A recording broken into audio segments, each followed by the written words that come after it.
Leo Bergère is going to make the move. It's great to see Leo Bergère with us on the T100 for 2025.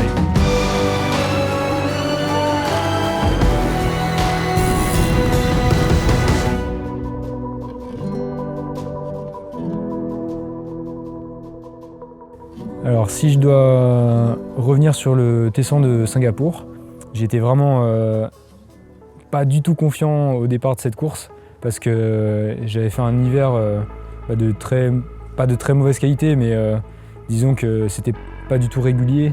J'ai été arrêté quelques fois par des petits soucis, des petites douleurs, la grippe et tout ça à 2 semaines de la course. Donc bref, je me suis présenté sur la ligne de départ. Je visais déjà premièrement une course où j'allais pas me refaire mal au tendon d'Achille, parce que c'était encore un peu fragile à ce moment-là.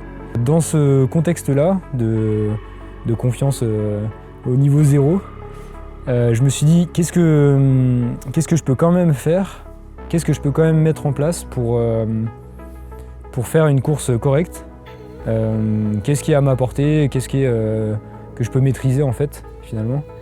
Et donc il y avait ma stratégie d'allure, ma stratégie de nutrition, il y avait tout un tas de choses que je pouvais maîtriser avant et pendant la course. La stratégie de cooling notamment, parce que c'était une course vraiment avec des conditions particulières, avec énormément d'humidité et une grosse chaleur. Donc voilà, j'avais tout ça à ma portée, on va dire, pour sauver les meubles. J'étais plutôt dans cet esprit-là. Et finalement, j'ai pu faire bien plus que ça, parce que donc, je fais 2e de la course.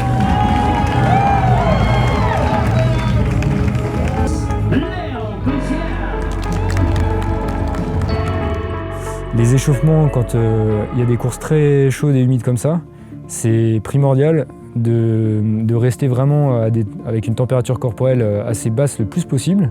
Donc c'est un équilibre à trouver entre s'échauffer pour quand même pas partir sans échauffement sur la course et puis pas surchauffer justement en faisant des accélérations à gogo avant le départ, quoi. Et donc moi ma stratégie quand c'est aussi chaud que ça, c'est un échauffement qui est très court.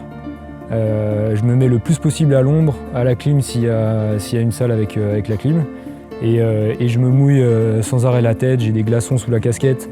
Voilà, c'est vraiment, je cherche à maintenir ma température corporelle le plus bas possible avant le départ.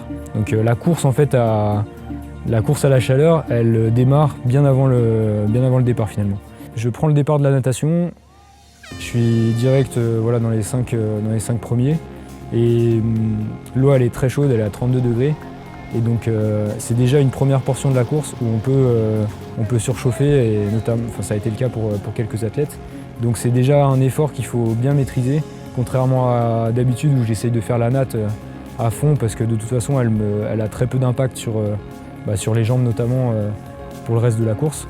Là j'étais vraiment en mode économie et donc j'ai cherché à drafter le plus possible l'athlète qui était juste devant moi, à prendre les pieds et puis surtout à rester vraiment très calme et pas faire d'accélération inutile, quoi. Donc je sors vraiment pas loin de la tête de course. La première transition se passe sans accroc.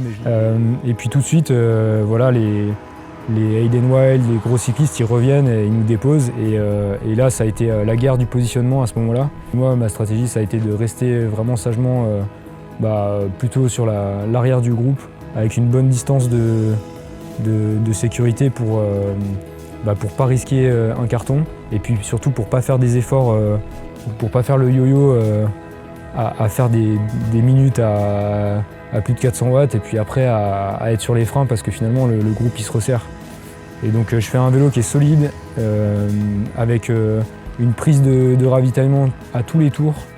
Et donc j'ai vraiment pris le soin de ralentir s'il fallait pour m'assurer que je prenais bien le guidon.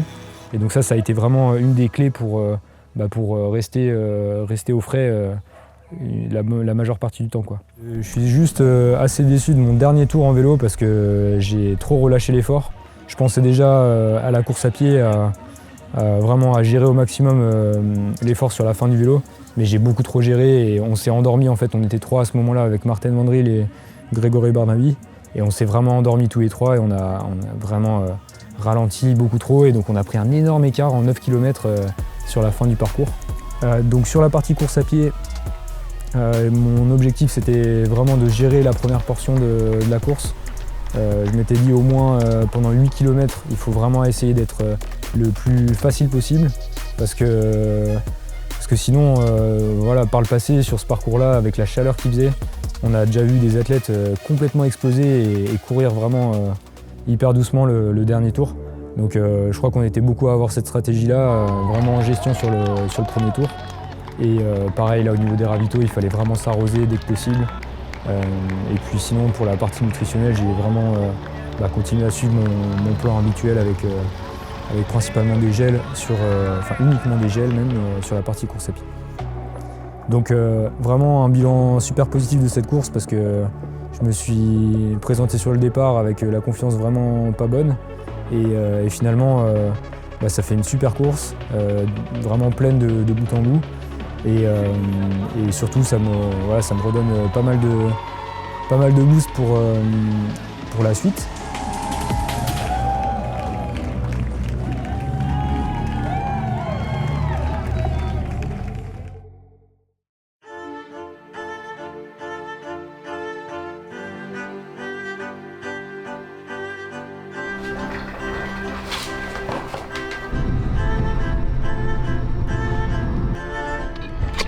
Là du coup, c'est normalement une séance qu'on fait sur la piste qui équivaut à un 5 x 600, récup 50 secondes, statique ou marché quoi, et 5 minutes de pause et 5 x 800, récup 1,10 et c'est des allures assez rapides quoi, donc je vais essayer de courir entre 2,45 au kilomètre et 2,50 par là, ça serait déjà pas mal. Et donc normalement je la fais sur piste, mais comme voilà, je suis toujours dans une phase un peu où je veux pas trop prendre de risques vis-à-vis de mon tendon. Je préfère le faire en nature, comme ça je suis plus sur des lignes droites que sur la piste où je sollicite différemment le tendon. Et là je suis content parce que je passe toutes les séances sans problème de ce côté-là. Mais voilà, avant Yokohama, j'ai pas envie de prendre de risques là-dessus.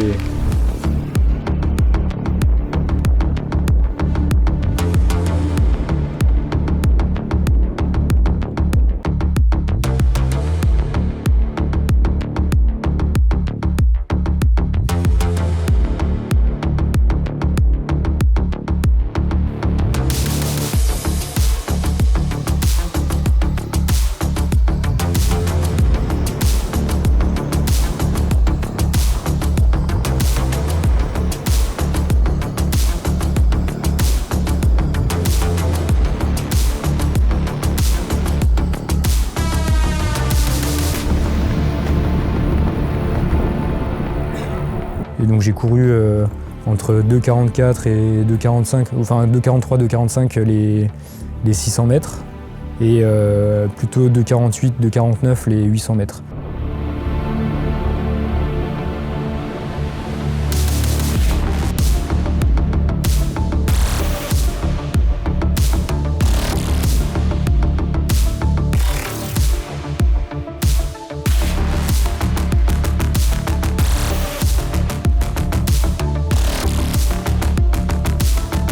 Ce que je constate, c'est en termes de sensations et puis même visuellement, c'est que ma foulée elle est en train d'évoluer cet hiver. Et c'est notamment grâce au travail de renforcement musculaire, spécifiquement sur des zones comme les fessiers et les ischios. Et donc c'est vrai que je sens que ça m'aide à mieux transférer la force au sol. Un peu plus puissant, je pense, ouais, c'est ça. au niveau du bassin. En fait, tout est Les fessiers et tout, et des ischios. Et du coup, ça transmet mieux. Ouais.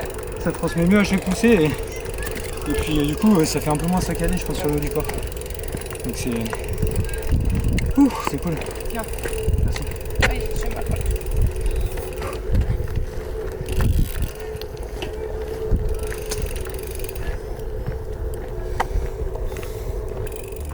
Donc voilà, très positif. Le tendon d'Achille il tient. Je continue les exercices de renforcement et les soins. Et puis voilà, les sensations sont super bonnes et mon but cette année, c'est vraiment de continuer à passer des petits paliers comme ça en course à pied Et techniquement et musculairement, je pense que c'était deux des axes qui pêchaient un petit peu pour aller chercher le niveau un petit peu d'au-dessus en course à pied. Donc voilà, là c'est que le début de ma prépa en course à pied, vu que j'ai été pas mal ralenti par le tendon d'Achille. Mais voilà, j'espère que progressivement tout au long de la saison, je vais réussir à continuer à mettre en place des choses qui vont me faire progresser.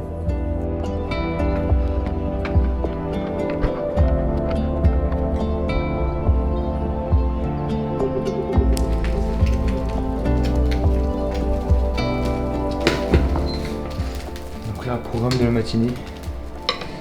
Donc réveil à 7h par les contrôleurs antidopage. Là c'était sympa.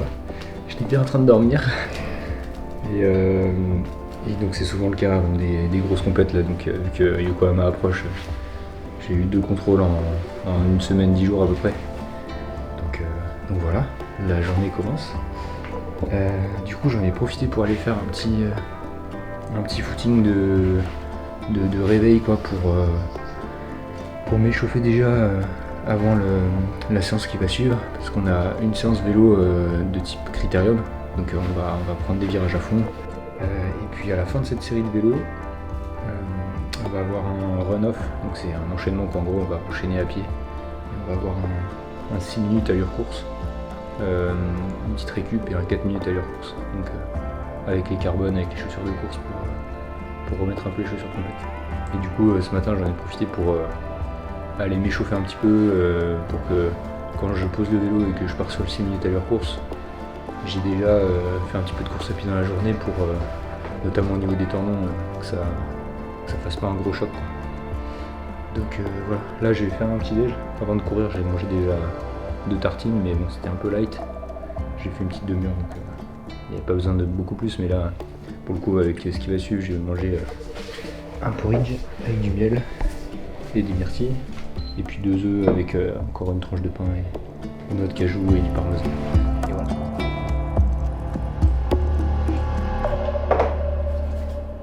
Angie et Fabio ont dessiné un parcours sur la piste d'atterrissage de la base nature. Donc c'est un endroit qui est assez large, bitumé, où il n'y a pas trop de passage, donc on peut vraiment y aller sur la vitesse sans prendre de risques, avec les voitures, etc. Et donc on va essayer de travailler notre technique, nos trajectoires, les relances. Donc il y a l'aspect technique et puis il y a l'aspect vraiment physique. C'est des séances qui sont assez dures et assez dures aussi au niveau de la concentration qu'il faut mettre et de l'implication. Il faut vraiment pas faire d'erreur parce que en général la chute elle est pas loin. On prend quand même un petit peu des risques dans nos trajectoires et c'est le but pour progresser après en course, quoi. On a fait 6 minutes, 10 minutes, 6 minutes, 10 minutes et 6 minutes pour finir. Donc voilà, c'était une série qui était quand même assez longue. Le but c'était vraiment de faire un effort maximal, vraiment proche de ce qu'on retrouve en course. Et donc on alternait un petit peu, le but c'était de rester placé, de se bagarrer un petit peu avec les autres pour le placement.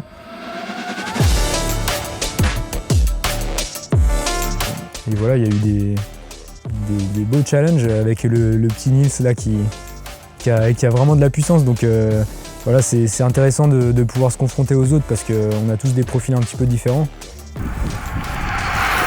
À la fin du dernier 6 minutes de travail sur ce parcours-là, on avait un enchaînement en course à pied. Donc là, avec la séance d'hier en course à pied aussi, j'avais les jambes explosées entre le vélo qu'on venait de faire et puis la séance de la veille. Donc, mais c'était le cas d'un peu de tout le monde. Donc là, on a mis les chaussures carbone cette fois, les chaussures de compétition. Et on est parti directement à la fin des 6 minutes sur 6 minutes allure course, 2 minutes de récup. Et puis, pour ma part, j'avais encore un 4 minutes allure course derrière. Et donc le but, c'était de courir entre 2,55 et 3,0, le plus relâché possible, trouver des sensations directes, bien respirer après le gros effort en vélo qu'on venait de fournir et habituer un petit peu aussi les jambes à se mettre en action rapidement dès les premiers mètres sur la course à pied après un gros effort en vélo.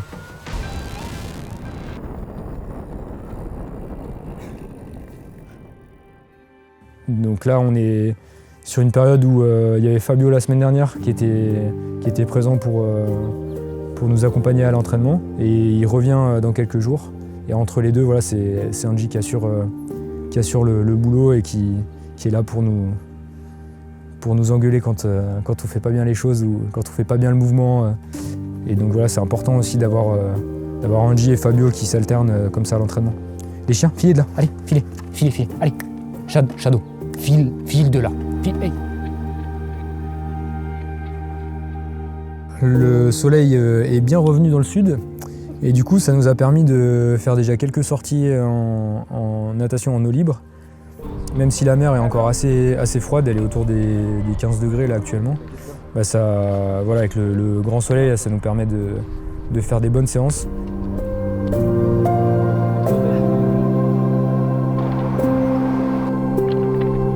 Et donc aujourd'hui on avait 3 km vraiment tranquilles, où on a essayé de prendre des relais et puis on a fait vraiment un tour qui était sympa au Dramont. C'est vraiment un super cadre d'entraînement et puis de jeu presque, parce qu'on passait dans les petites criques entre des rochers, c'était juste incroyable. Et donc demain pour le coup on va aller plus dans la baie d'Aguet où il y a des bouées pour avoir des repères. Et puis là on va faire une séance qui va vraiment cogner et on va travailler plus spécifiquement les départs natation, les passages de bouée. Et voilà, ça va être une séance assez dure mais qui sert beaucoup pour s'orienter, pour utiliser les autres, pour arriver à maîtriser vraiment son espace. On ne voit pas grand chose, mais il faut quand même être capable de repérer où on est dans un groupe et faire les bons choix. Donc ça, c'est des séances vraiment clés pour progresser après en triathlon, quoi.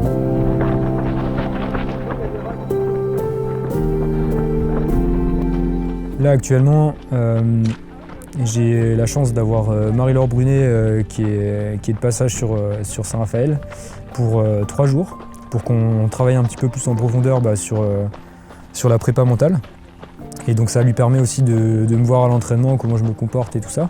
Et donc en plus des observations qu'elle peut avoir sur l'entraînement, ça nous permet de prendre vraiment plus le temps de faire des séances ensemble. Et donc voilà, c'est vraiment un des piliers de ma préparation, c'est la prépa mentale. Et c'est vraiment, j'insiste sur le fait que c'est vraiment ce qui m'a permis, notamment au JO de Paris, d'aller chercher vraiment mon meilleur niveau sur la course où il y avait plus d'enjeux de ma vie. Et ça, franchement, c'est une des choses dont je suis vraiment heureux, parce que c'est pas facile de maîtriser ce qu'on a dans la tête. Et quand on arrive à le faire, on se sent vraiment maître de soi-même. Et c'est vraiment une sensation qui est très agréable. Et donc je la remercie pour le travail qu'on a fait ensemble, quoi.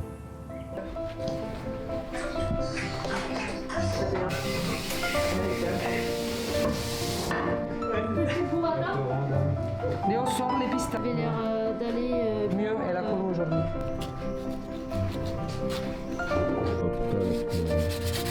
Elle est trop chaude. Oh putain, qu'est-ce qu'elle est chaude.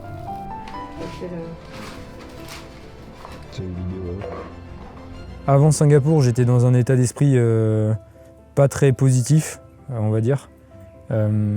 Voilà, il y avait pas grand chose il y avait toujours un petit grain de sable dans la machine, et du coup j'étais pas très positif à ce moment-là. Et là actuellement, voilà, je sens que le corps il répond vraiment bien, et l'esprit aussi, et du coup je suis vraiment dans une bonne dynamique, et donc j'ai vraiment envie de gagner des courses cette année, et pourquoi pas dès Yokohama. Et voilà, je suis en forme là, je sens que la forme est en train de monter et que je passe des bonnes séances. Donc voilà, je sais que quand je suis à mon meilleur niveau, je peux aller jouer la gagne. Donc je suis vraiment motivé pour ce début de saison sur WTS. Et puis comme j'ai mon objectif cette année qui est d'essayer d'aller chercher un deuxième titre mondial sur WTS, il faut commencer dès le début et prendre le taureau par les cornes. Et puis voilà. Donc ouais, je vais essayer d'avoir de l'ambition sur cette première course et puis d'avoir la bonne stratégie pour pour essayer d'aller gagner une course dans les prochains mois, quoi.